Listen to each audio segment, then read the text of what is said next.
Hello everyone. सो आज का topic है हमारा matrix decomposition. Okay, so start करते हैं। तो हम चलेंगे थोड़ा सा 10th 12th की मैथ्स में, लेकिन हम उसको थोड़ा सा डिकोड करेंगे, सिर्फ फॉर्मूलेस पे नहीं जाएंगे। पहली चीज़, डिटर्मिनेंट आपको पता है क्या होगा। अगर आपने 11 12th में मैथ्स पढ़ी है तो आपको पता है कि एक चैप्टर था हमारा मैट्रिक्स करके, एंड मैट्रिक्स एंड डिटर्मिनेंट्स, जिसमें हम डिटर्मिनेंट्स कैलकुलेट करते थे। बहुत ही बेकार सा चैप्टर था वो, बहुत बोरिंग लगता था मुझे अपने टाइम पे। तो अब हम उसको समझेंगे कि उसका यूज़ क्या है। ठीक है, now why determinant is being calculated. देखो, ये जो चैप्टर है ना, इसका नाम है मैट्रिक्स डिकम्पोजिशन। ठीक है, डिकम्पोजिशन पार्ट जो है वो बाद में आएगा। पहले डिकम्पोजिशन कैसे करते हैं, क्या होता है, वो लेटर टॉपिक्स हैं। लेकिन उससे रिलेटेड हमें कुछ चीज़ें, एक बिल्डिंग ब्लॉक्स चाहिए ताकि हम इस चीज़ को अप्लाई कर सकें। ठीक है, यहाँ पे तो उसके लिए सबसे पहले क्या है, सबसे इंपॉर्टेंट चीज़ है डिटर्मिनेंट। कि इसका मतलब क्या है कि जब भी कोई एक वेक्टर है, फॉर एग्जांपल अगर मैं उसको डिकम्पोज कर रही हूँ यूजिंग अ मैट्रिक्स, मैं मैट्रिक्स का डिकम्पोजिशन कर रही हूँ फॉर एग्जांपल। ठीक है, तो वो जो उसका जो चेंज जो फॉर्म है, ठीक है, वो या तो वो स्ट्रेच होगा, ठीक है, या तो वो श्रिंक कर जाएगा अपनी ओरिजिनल लेंथ से। ठीक है, या तो जो भी आपका मैट्रिक्स है, जो भी आपका वेक्टर है, वो या तो स्ट्रेच करेगा या तो श्रिंक करेगा। ठीक है, जब भी हम डिकम्पोजिशन करते हैं, ये चीज समझो। ठीक है, तो जब हम डिकम्पोजिशन करें, एक तरीके से ऐसे समझो जैसे मेरे हाथ में एक रबर बैंड है, that rubber band is a vector. अब मैं उसको स्ट्रेच कर सकती हूँ, मैं उसको श्रिंक कर सकती हूँ। ठीक है, तो अब मैं उसको कितना स्ट्रेच कर सकती हूँ, कितना श्रिंक कर सकती हूँ, वो मुझे कौन बताएगा, वो मुझे डिटर्मिनेंट बताएगा। ठीक है, how much matrix scales space, ये थोड़ा सा टर्मिनोलॉजी में पढ़ रहे हैं कि जब हम किसी वेक्टर को स्ट्रेच करते हैं या स्क्वीज करते हैं तो वो किस एक्सटेंट तक होता है, तो ये हमें कौन बताता है, ये हमें डिटर्मिनेंट बताता है। अगर मेरी डिटर्मिनेंट की वैल्यू 0 है तो इसका मतलब क्या है कि जो वेक्टर है वो किसमें, it is converted to a very, it is क्या कहते हैं, it is converted to a lower, it is converted to a lower dimension, और वो फ्लैटन हो गया टू अ लाइन। ठीक है, और टू अ पॉइंट। ठीक है, तो ये जब डी की वैल्यू 0 होती है, इसका मतलब ये है कि मैट्रिक्स क्या है, इट इज कन्वर्टेड टू या फिर फ्लैटन्स टू लोअर डायमेंशन, कि हमने उसको लोअर डायमेंशन में फ्लैट कर दिया या स्क्वीज कर दिया। अब जब वैल्यू पॉजिटिव होती है, दैट मीन्स वो उसकी मिरर वैल्यू जनरेट नहीं होगी। और अगर वैल्यू निगेटिव हो जाती है तो इसका मतलब जो मैट्रिक्स है वो पूरी की तरह से क्या हो गया, फ्लिप हो गया है। ठीक है, अगर डिटर्मिनेंट की वैल्यू पॉजिटिव है तो वो एज इट इज रहेगा, मतलब फ्लिप नहीं हुआ है। और जैसे निगेटिव होता है तो जो भी आपका मैट्रिक्स है, एक तरीके से आप अपने हाथ को देखो। ठीक है, हाथ जैसे कि फॉर एग्जाम्पल, एक मिनट को, हाथ को नहीं, आप जैसे, क्योंकि मैं स्ट्रेच और श्रिंक नहीं बता पाऊंगी। जैसे फॉर एग्जाम्पल ये रबर बैंड है। ठीक है, एंड ये रबर बैंड क्या, जैसे मान लो ये कॉइन है। ठीक है, ये कॉइन है एंड ये फ्लेक्सिबल, ये मैंने रबर शीट से बनाया हुआ है। ठीक है, तो मैं इसको स्ट्रेच भी कर सकती हूँ और मैं इसको श्रिंक भी कर सकती हूँ। ठीक है, क्योंकि ये रबर का बना हुआ है। अगर मैंने कुछ इसमें डिकम्पोजिशन लगाया और ये फ्लिप हो गया, मतलब ये वाला पार्ट इधर आ गया और ये ऐसे हो गया, मतलब ये फ्लिप कर गया, तो ये इसमें तब अगर हम डिकम्पोजिशन लगाने पे ये ऐसे फ्लिप कर रहा है, तब उस केस में मेरी डिटर्मिनेंट की वैल्यू क्या होगी, नेगेटिव होगी। ठीक है, बट अगर एज इट इज ऐसे ही है, मैंने उसमें डिकम्पोजिशन लगाया और ये ऐसे हो गया या ऐसे ही है, लेकिन जो उसकी साइड्स हैं वो एज इट इज थी, मतलब लेफ्ट वाली साइड लेफ्ट में ही है, राइट वाली साइड राइट में ही है। ठीक है, तो दैट मीन्स उस केस में मेरे डिटर्मिनेंट की वैल्यू क्या थी, पॉजिटिव थी। ठीक है, अगर मेरा राइट लेफ्ट में कन्वर्ट हो गया है और लेफ्ट राइट में कन्वर्ट हो गया, फ्लिप हो गया है, तो दैट मीन्स डिटर्मिनेंट की वैल्यू क्या होगी, निगेटिव होगी। मैं मतलब आपको रिजल्ट से आपको बता रही हूँ कि क्या कॉज से क्या रिजल्ट हो रहा है। तो अगर डिटर्मिनेंट निगेटिव है तो मतलब वो फ्लिप करेगा। ठीक है ना, तो यही रबर शीट की एनालॉजी, मतलब वही चीज जो मैं समझा रही थी कि अगर मैंने रबर शीट में मैंने स्क्वायर ड्रॉ कर दिया है तो मैं उसको स्ट्रेच कर सकती हूँ। ठीक है, मैं उसको श्रिंक भी कर सकती हूँ, तो उससे उसकी स्पेस भर सकती है, घट सकती है अगर मैंने उसमें डिकम्पोजिशन लगाए। तो कुछ स्पेशल वैल्यूज हैं डिटर्मिनेंट की, वो मैं समझाती हूँ। जैसे कि अगर 1 है तो उसका जो साइज है वो सेम रहेगा। जैसे फॉर एग्जाम्पल अगर मैंने स्टील का कॉइन लिया है तो अगर मैंने उसमें मैट्रिक्स डिकम्पोजिशन लगाऊंगी मैं, फॉर एग्जाम्पल, ठीक है, सिर्फ एग्जाम्पल के तौर पे बता रही हूँ, तो इसका जो वॉल्यूम है, एरिया जो है वो सेम ही रहेगा, वो चेंज तो होगा नहीं। तो उस केस में उसकी डिटर्मिनेंट क्या था, 1 था। ठीक है। अगर डिटर्मिनेंट 2 है तो इसका मतलब जो वॉल्यूम है या एरिया है वो किस में हो रहा है, डबल हो जा रहा है, ठीक है। 0.5 है तो उसका मतलब वो हाफ उसका जो एरिया है वो हाफ हो जाता है या वॉल्यूम हाफ हो रहा है। 0 है वो मैं बता दिया कि it will squeeze to a line, ठीक है। ये नॉन इन्वर्टेबल है। नॉन इन्वर्टेबल क्या है, ये एक थोड़ा सा स्पेशल केस है, ये हम लोग आगे समझेंगे क्यों। अगर ये इसकी वैल्यू माइनस हो जाती है तो इसका मतलब फ्लिप भी हो रहा है, और ये ट्वाइस है तो इसका मतलब उसका वॉल्यूम बड़ा भी हो रहा है एंड वो फ्लिप भी करेगा, ठीक है। अब डिटरमिनेंट को कंप्यूट कैसे करते हैं, तो दिस इज द इक्वेशन, ठीक है। एंड ये लैपलेस एक्सपेंशन कहते हैं इस इक्वेशन को, वे जे की value is equals to 1 till n, ठीक है। n is your this number of columns, ठीक है। एंड फिर उसके बाद ये -1 1 plus J, A I J is your value at that index. जैसे A1 J है तो हम हमेशा डिटरमिनेंट कैलकुलेट कर रहे हैं, तो फिर मतलब आप बाय चॉइस आप कोई भी नंबर ऑफ रो ले सकते हो, यहाँ पे 1 की जगह 2 भी ले सकते हो, 3 भी ले सकते हो, बट स्टैंडर्ड प्रैक्टिस हम 1 ही लेते हैं। तो that will your first, and J will tell you the number of column. तो A I J will be, जब J की वैल्यू 1 होगी तो ये, जब J की वैल्यू 2 होगी तो ये, एंड J की वैल्यू जब 3 होगी तो ये, ठीक है। And then the determinant of A I J. तो ए आई जे क्या है, मैट्रिक्स A, मतलब इस मैट्रिक्स में जब मैं फर्स्ट रो को हटा दूं और कॉलम J को हटा दूं, तो जब मेरा कॉलम 1 होगा, जब J की वैल्यू 1 होगी तो मैंने फर्स्ट रो तो हटा ही देनी है, मैंने ये वैल्यूज तो हटा ही देनी है, मुझे सिर्फ नीचे वाली 2 वैल्यू से मतलब है। तो जब J की वैल्यू 1 होगी तो मैं ये भी हटा दूंगी, तो मेरे पास क्या बचेगा, दिस वन। जब J की वैल्यू 2 होगी तो मैं ये हटा दूंगी, मेरे पास ये और ये बचेगा। जब J की वैल्यू 3 होगी तो मैं ये हटा दूंगी, मेरे पास क्या बचेगा, ये और ये, ठीक है।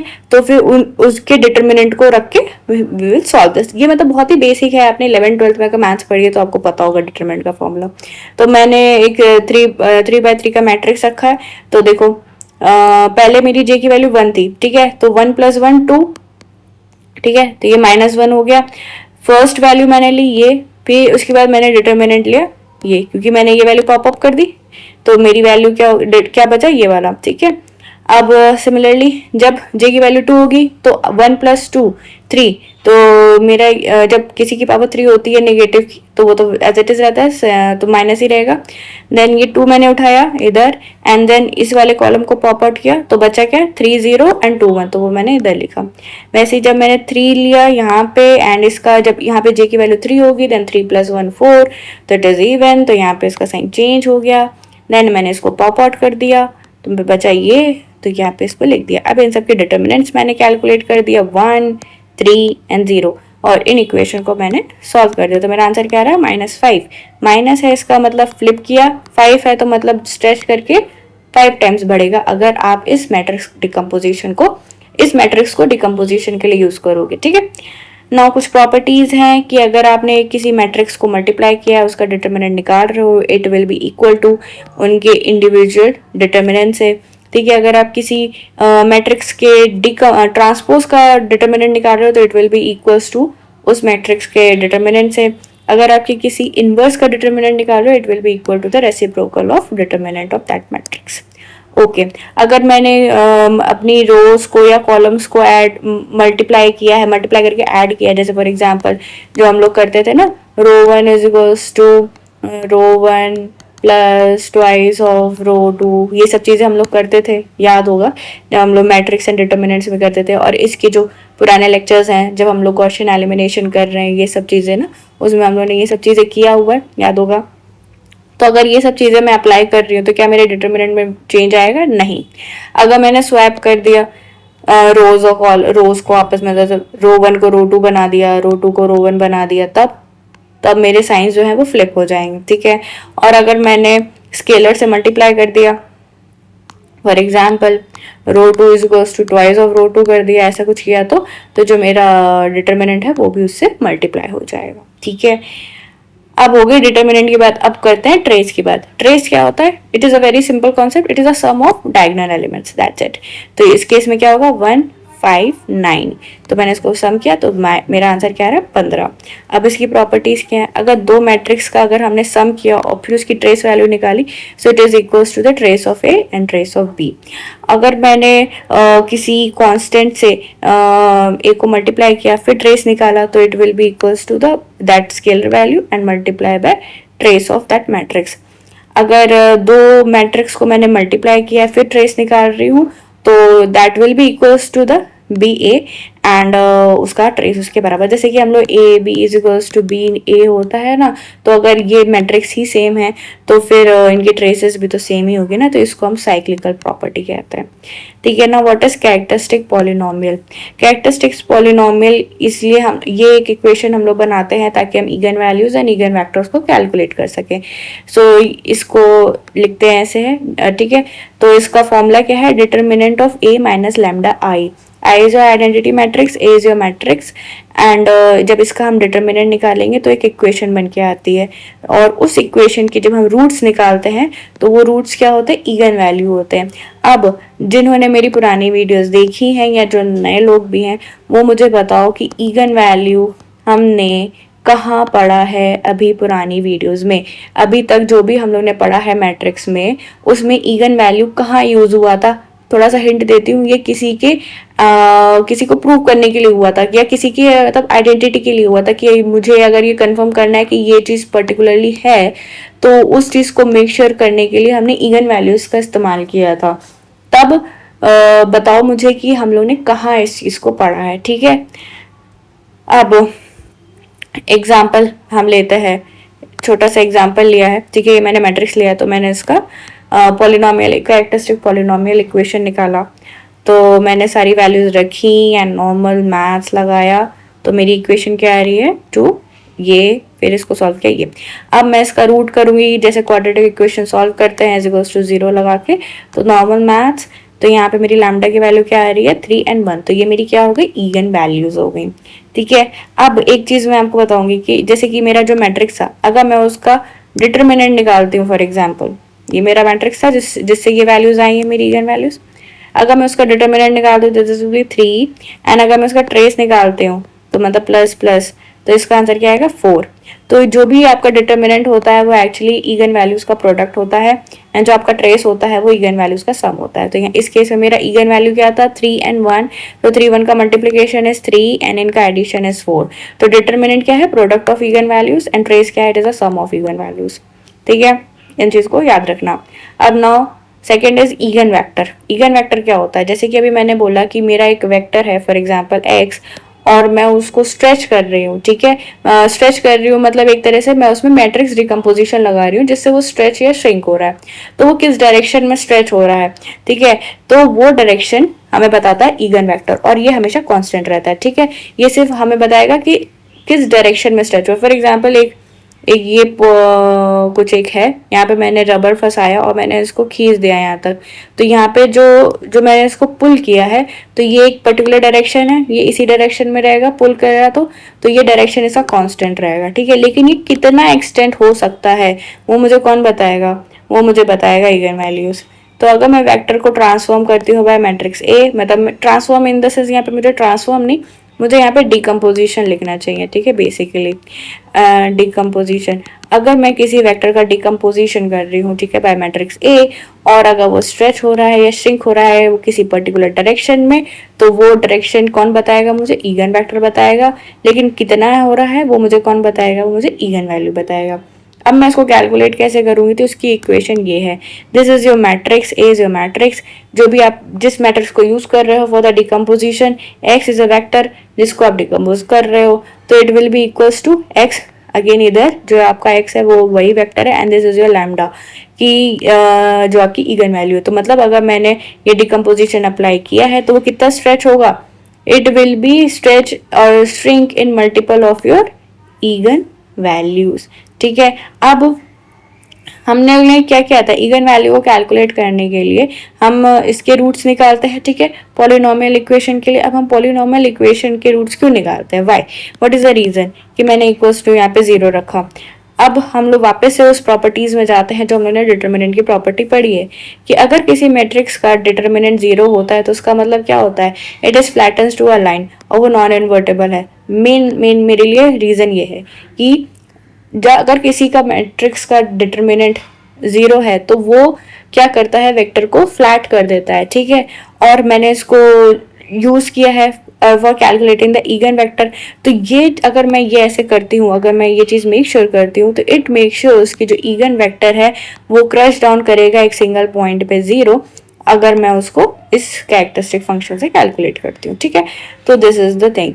तो अगर इगन वेक्टर निकालना है तो आपकी इक्वेशन क्या, आप देखो मेरे पास लैम्डा की वैल्यू तो आ गई, ठीक है। मैंने पी ए लैम्डा कैलकुलेट किया, फिर मैंने उसको 0 किया, वहां से मैंने लैम्डा की वैल्यू निकाली, फिर लैम्डा की वैल्यू मैं इसमें रखूंगी ए माइनस लैम्डा आई एंड उसको एक्स से मल्टीप्लाई करूँ, एक्स इज योर वैक्टर। और जब आप इसको 0 से इक्वेट करोगे तो आपके पास इगन वैक्टर्स आ जाएंगे। अब यहाँ पे हम फिर से एक क्वेश्चन सॉल्व करते हैं। मैंने मैट्रिक्स लिया 4 2 1 3, तो हम यहाँ पे अगेन इसका पॉलिनोमियल इक्वेशन निकालते हैं, जो मेरी इक्वेशन आई है ये।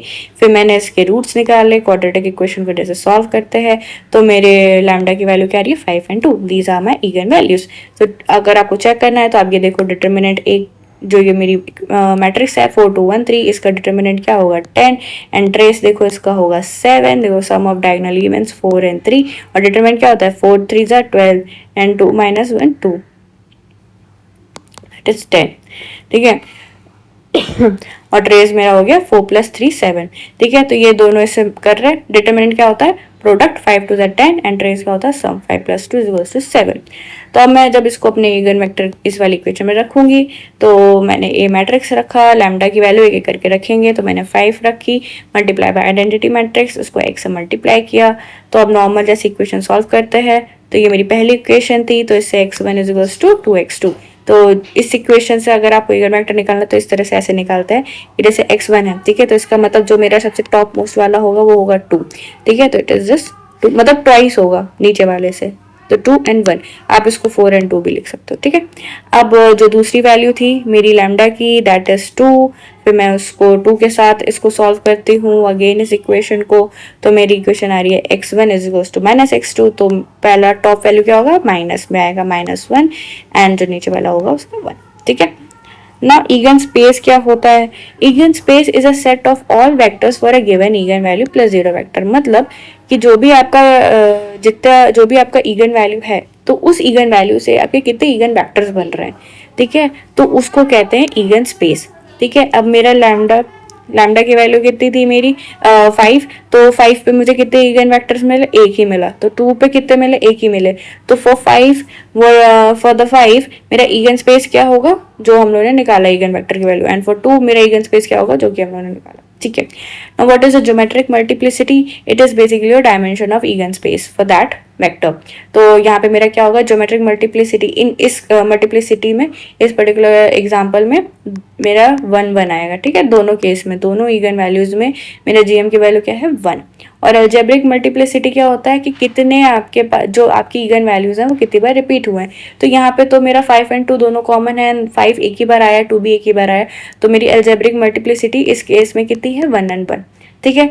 और डिफेक्टिव मैट्रिक्स कौन सा होता है, जिसकी जीएम की वैल्यू एएम से कम होते हैं वो मैट्रिक्स को हम डिफेक्टिव मैट्रिक्स कहते हैं। अब यहाँ पे हम एक स्पेशल केस पढ़ते हैं। अगर मेरा मैट्रिक्स सिमेट्रिक है तो मेरे इगन वैल्यूज और इगन वेक्टर्स क्या होंगे, मेरी इगन वैल्यूज रियल वैल्यूज होंगी और जो मेरा इगन वेक्टर है this will be orthonormal. What is orthonormal, मैं ये पढ़ा चुकी हूँ, इसको जो लोग को पता है, जो लोग पढ़ चुके हैं वो मुझे बताओ what is an orthonormal vectors, ठीक है। तो अब हम यहाँ पे आते हैं एक बड़े से क्वेश्चन पे। मैंने 3x3 का मैट्रिक्स लिया है, यहाँ पे अब मैं अगेन पॉलिनोमियल इक्वेशन बनाऊंगी which is a minus lambda I, तो जो कि हमने ये बनाया। फिर उसके बाद मैंने इसका डिटर्मिनेंट कैलकुलेट किया एंड ये लंबा लंबा लंबा पूरा calculation, basic math plus minus multiplication, तो मेरी इक्वेशन ये बन के आई। लेकिन अगर मुझे ये सब सॉल्व नहीं करना है तो I have a standard equation for a 3x3 matrix.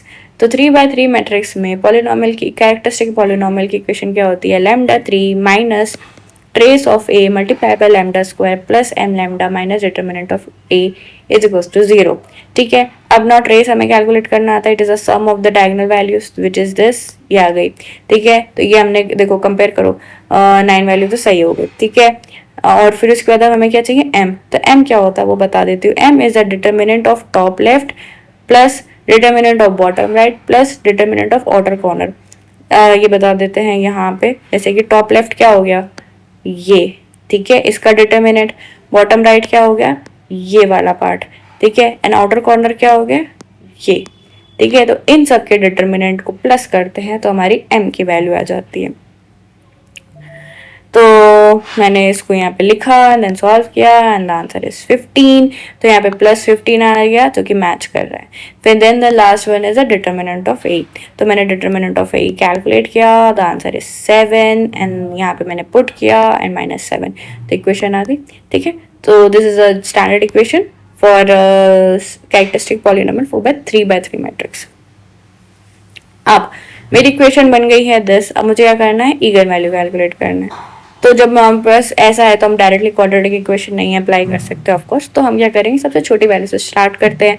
हमने लैम्डा की वैल्यू 1 रखी एंड इससे मेरी इक्वेशन जो है सेटिस्फाई हो रही है, मेरा आंसर 0 आ रहा है। तो इसका मतलब lambda is equals to 1 is one of the value is one of my eigen value. तो अब जब लैम्डा की वैल्यू 1 है तो I will take lambda 1 - 1 as the one of the factor of this equation. तो मैंने उसको डिवाइड किया, मेरी ये आई क्वाड्रेटिक इक्वेशन, एंड देन मैं अब इसको सॉल्व कर सकती हूँ। एंड अब ये इतना डिकम्पोज हो गया है। तो इसका मतलब लैम्डा की वैल्यू 2 बार 1 आई है और 1 बार 7 आई है। ठीक है, अब मेरे पास ईगन वैल्यूज कितनी हुई, 2 हुई, 1 एंड 7। लेकिन अब जो मेरी लैम्डा की वैल्यू 1 है उसका am कितना है, algebraic multiplicity, it is 2। And for lambda की वैल्यू 7, फॉर ईगन वैल्यू 7 मेरी अलजेब्रिक मल्टीप्लिसिटी कितनी है, 1। ठीक है, अब इसको हम चेक कर लेते हैं। ये हमने ऑलरेडी कैलकुलेट कर रखा था, डिटर्मिनेंट ऑफ ए जो हमारा 7 आया था एंड ट्रेस ऑफ ए जो हमारा 9 आया था। चेक करो इसको, जो इसका सम किया 7 + 1 + 1 ट्रेस है, वो मल्टीप्लाई करो डिटर्मिनेंट। तो मतलब इस तरीके से आप बस चेक कर सकते हो आपका सोल्यूशन सही आ रहा है कि नहीं आ रहा है। आप डायरेक्टली इसमें डाल भी सकते हो। अगर आपने फॉर एग्जाम्पल अगर आपके पास ये इक्वेशन आ भी गई थी, ठीक है, मेरे पास ये इक्वेशन आ गई थी, अगर आप ऐसे भी कैलकुलेट कर सकते हो कि मेरे को पता है डिटर्मिनेंट 7 है, ट्रेस 9 है, तो एक इक्वेशन बना दो भाई, ये a + b + c = 7 and a × b × c = 9। But again 3 variables हैं एंड 2 इक्वेशन है, तो हम नहीं कैलकुलेट कर सकते, बट हम इसे वेरीफाई कर सकते हैं ना। ईगन वेक्टर, हाँ, तो ना हम इस एक एक करके ये दोनों वैल्यूज हम इसमें रखेंगे एंड हम वैल्यू कैलकुलेट करेंगे फॉर ईगन वेक्टर। तो मैंने ये पहले लिया है लैम्डा इज इक्वल्स टू 7, तो ये इक्वेशन आया। फिर उसका मैंने उसको नॉर्मल मैथ से सॉल्व किया, नॉर्मल मैथ एकदम बेसिक मैथ। तो x2 is equals to x3, ये सब मैंने वैल्यू रखी। तो ईगन वेक्टर मेरा क्या आ रहा है, 1 1 1। क्या ये ऑर्थोनॉर्मल है, बताना मुझे ऑर्थोनॉर्मल है कि नहीं। पहले तो मुझे यही बताना ऑर्थोनॉर्मल होता क्या है, फिर बताना कि यह है कि नहीं है। अब नाउ फॉर लैम्डा 1 मैंने इक्वेशन को रखा, वैल्यूज को, और मेरी ये वैल्यूज आ रही हैं। अब यहाँ पे देखो 3 वेरिएबल्स हैं, इक्वेशन एक ही बन रही है, तो फ्री वेरिएबल्स कितने हो गए मेरे पास, 2। अच्छा ठीक है, कुछ लोगों को, जो लोग नए आए हैं वीडियो पे, वो ऐसा बोल रहे हैं कि ये सब जो आप पढ़ा रहे हो ये हमें क्यों पढ़ा रहे हो, इसके पीछे का रीज़न बताओ, sort of a rule book बताओ कि हम ये सब क्यों पढ़ रहे हैं। तो मैं ये बहुत वीडियोस में कवर कर चुकी हूँ, मैंने स्पेसिफिकली ऐसे कवर नहीं किया है कि why I am covering this series and all, but मैंने ये चीज़ बताती रहती हूँ कि हम ये सब चीज़ें क्यों पढ़ रहे हैं। स्पेशली जो मेरी कैलकुलस वाली सीरीज चल रही है अभी, खैर उसमें मैंने एक ही वीडियो डाला है, बट उसके जो पूरा कंटेंट है वो पूरा क्वांट बेस्ड है, कि एक एक चीज़ मैं बता रही हूँ कि वो हम क्वांट में कैसे यूज़ करते हैं। बट मैंने इसको इतना थोड़ा सा बेसिक रखा है क्योंकि जो आपकी लीनियर अलजेब्रा होती है, that is a very basic thing for a quant, मतलब it is a kind of a building block. ठीक है, जब आप आगे चल के मेन सब्जेक्ट्स पढ़ोगे ना, these are not your main subjects, these are your base. ठीक है, जब हम आगे चल के फिनेंशियल थ्योरीज लगाएंगे, उनमें मॉडलिंग करेंगे, जब हम पढ़ेंगे डेटा क्या होता है, जब भी हम फाइनेंशियल थ्योरीज पढ़ेंगे, बेसिकली प्राइसिंग मॉडल्स पढ़ेंगे, जब हम स्टॉकेस्टिक्स में जाएंगे तब हमें ये सब चीज़ें काम आएंगी, ठीक है।